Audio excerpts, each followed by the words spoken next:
Hello there, Sarah from 17 once again, introducing you to my Ninja Gaiden Beginner's Guide to Master Ninja, and this is second part to Chapter 3, Skies of Vengeance. So, before I continue about the conversation I had in the last one, we are moving into the bottom of the ship, or the Zeppelin, or whatever you want to call it.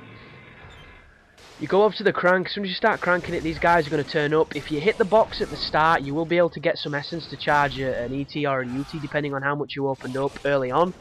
And the only thing you need to bear in mind here is that there is the guy with the rocket launcher that keeps turning up. I think he's only there for the original spawn, then after that it's just these black guys that are a pain in the arse. Oh no, there's another one. Did you see the rocket just then? He is the main threat. And one thing to note about these rocket guys is they will never block pretty much any of your attacks because they're too busy holding a bazooka. And it is a blessing because you know you can guaranteedly kill those guys with a flying swallow or something of that nature, and then you can use their essence to kick their buddies in, because like this guy here is a pain in the ass, and one of the only ways to get through his guard every time is to counter him. But the only problem is if you stand there with your block on, he'll just grab you, and when he grabs you he does so much damage, it's just silly.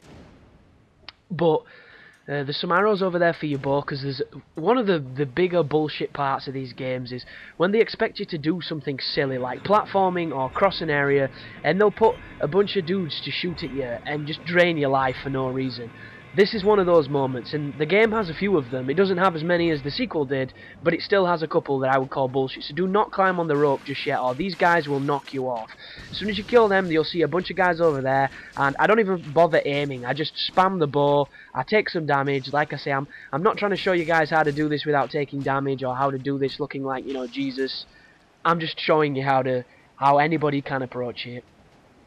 And then you can get across here. What you've got to bear in mind as well is that the platforming in this game is fucking garbage. Like the instruction booklet says, if you press X, you will drop off of these ropes. It doesn't work. I've pressed X for weeks. You've got to press down and X. And sometimes Ryu takes this as if you want to swing or if you want to do a directional jump. It's so fucking dumb. So, and if you fall, you will die, and then you've got to go back to the save point because the checkpoints in this game are horrific, and I'm going to talk about those in depth later on.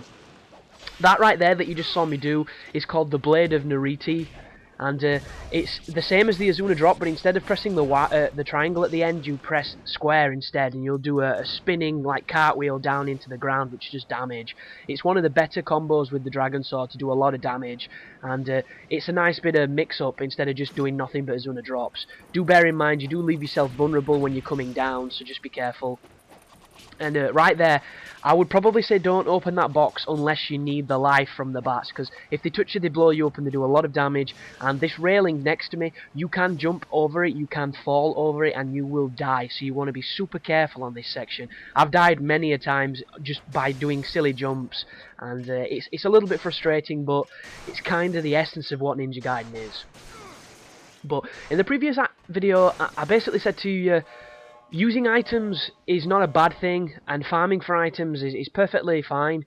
Just do not rely on them to succeed, because you won't get any better at the game, because you'll just be cheesing your way through everything.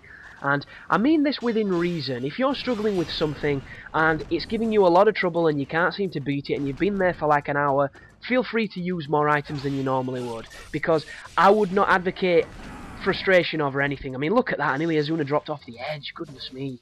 Always cheesy. Watch out for the bazooka guy once again.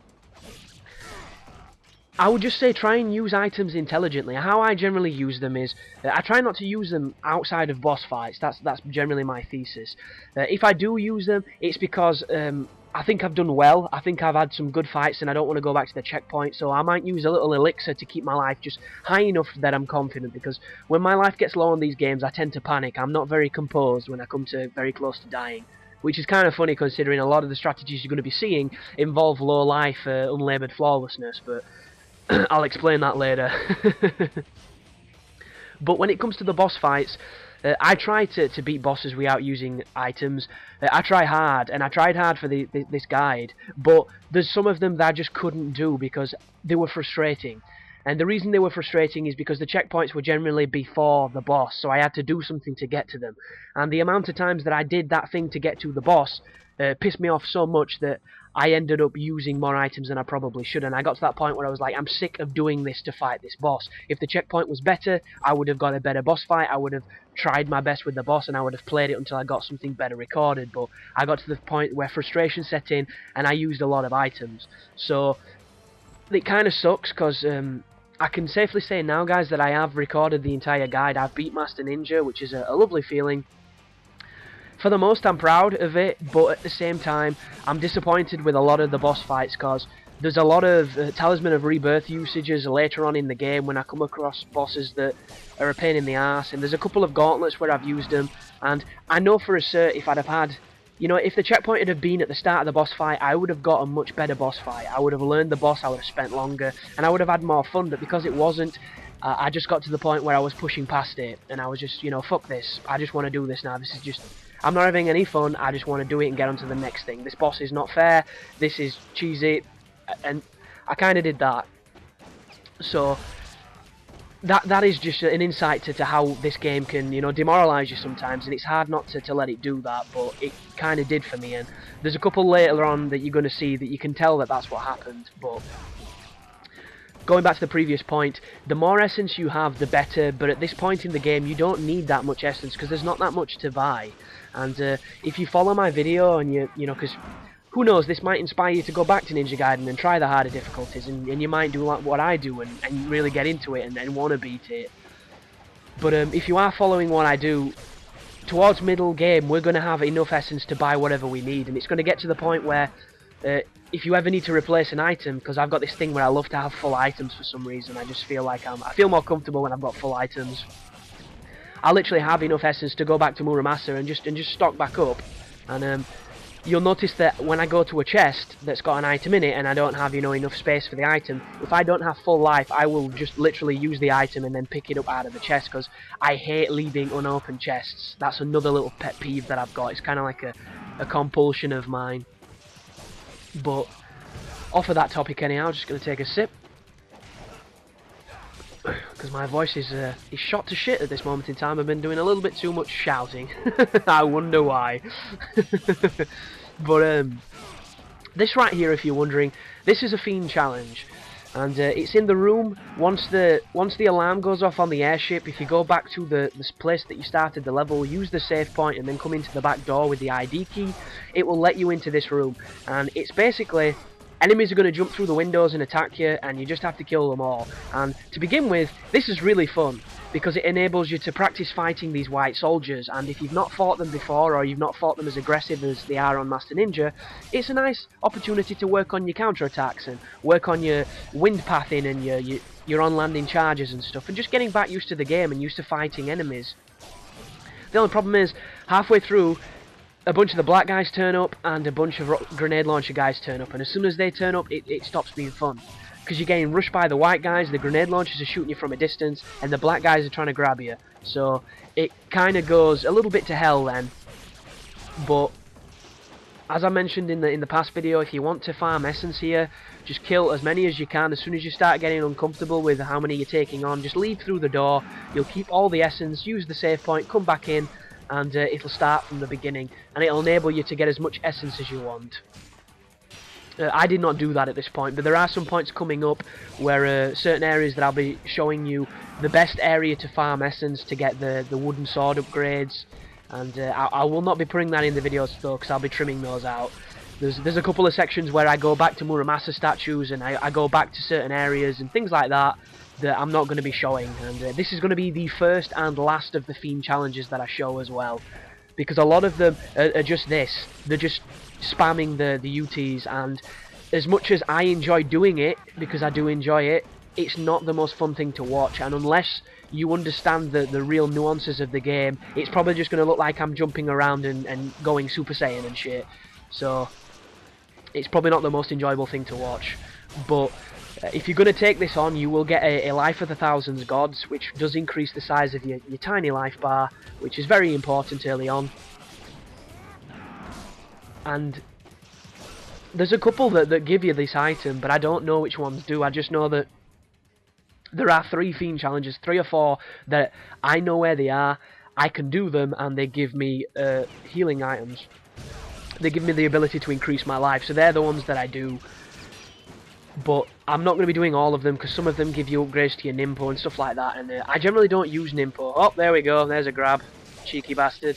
How quick was that? They grab you so fast. And the moral of that story is to try and stay away. Try and get as much space between the enemies as you can so that you can do what you want to do. The only double-sided sword in that scenario is that these guys have guns, and they will shoot you if you let them. So the best thing to do is to shuriken them. If they're too far away from you and you think they're going to shoot, throw a couple shurikens, it'll stun them, and it'll enable you to do what you want to do. But this is probably one of the longest guides on my channel when it finally goes up, because I've just been looking through the video count, and there is a lot of videos, because I've separated videos into boss fights and things like that, and challenging areas, and it's come out pretty huge, because it's kind of a long game, even though it's not, you know, the longest of games.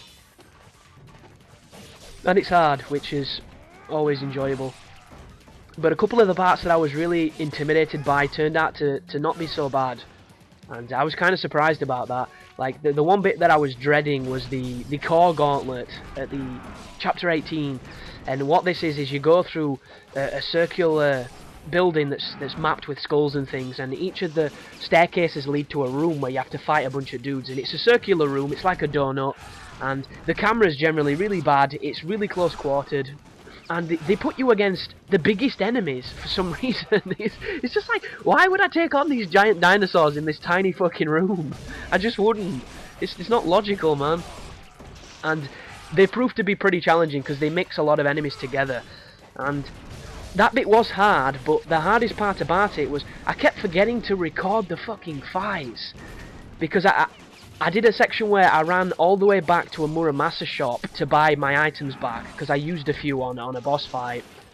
And I was like, people don't want to watch this, this is boring, this is me just going back through a part of the game you've already seen me do. So I turned my capture card off, I went back, I bought the shop, this is not Saints Row, I bought the items, sorry. Then I went all the way back to the save point where I'd stopped recording, and in my mind's mind, I thought I'd pressed record. So I carried on back to the proper game area, back into recording mode, did the fight, had a pretty decent, you know, run, and I wasn't recording, so I had to reset the game, and I did this about 7 times. I just kept forgetting, and I don't even know why. And I did it on 3 of the floors, and one of them is a pretty challenging floor because you're up against berserkers or nightmares. I don't know what they're called, but they're an enemy that you will never see unless you play on the harder difficulties. And they're crazy. They're these dudes with giant swords, and they're really aggressive, and they transform into like blacker versions of themselves once you hurt them enough.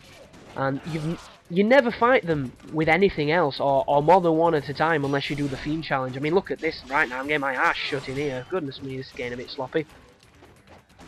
But you never fight this enemy with anything else. And on Master Ninja, you fight them with a bunch of other stuff, and you also do a room where there's 3 of them at any given time. And that was gay as hell.